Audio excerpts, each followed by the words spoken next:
Don't Be Afraid of the Dark. Probably my favorite Katie Holmes film, as crazy as it's going to sound. This is another Guillermo Del Toro horror film. So yes, you've got horror, you've got fantasy, you've got a little bit of like mythical creatures in it, and this is a very well done movie.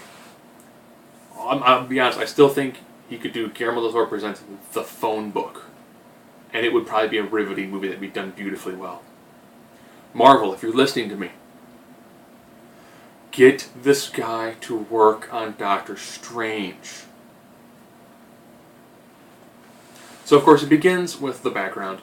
The background is there are these weird creatures that live in a vent.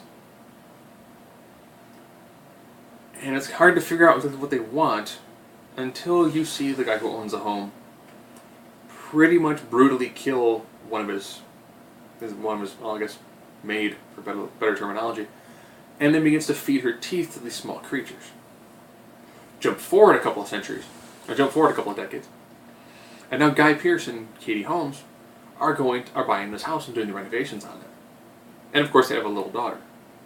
It's a Del Toro movie, there has to be a little girl in there somewhere. There's always a child. Girl doesn't like the house, thinks it's really scary, thinks it's bizarre. And then she finds this hidden room that's kind of walled off. And there's that little grate. Then next here's all these little voices. They want to be your friend. And they end up giving her small little gifts. And they do occasionally small mischievous things. Think Gremlins is a true horror film. When this movie unfolds, you find out more and more about these little creatures. I guessed pretty early on what they were, based upon the exchange rate that they have. So the parents, of course, don't believe it, because who would believe, this house is scary, I want to be with my real mom, this is really weird. There are little creatures that I'm making friends with, they're the ones who are destroying bits and pieces of the house, it's not me. So good job when it comes to building this nice, just heightened level of fear. There's very few cheap tricks. This is just a non-stop kind of plotting your way through sort of movie.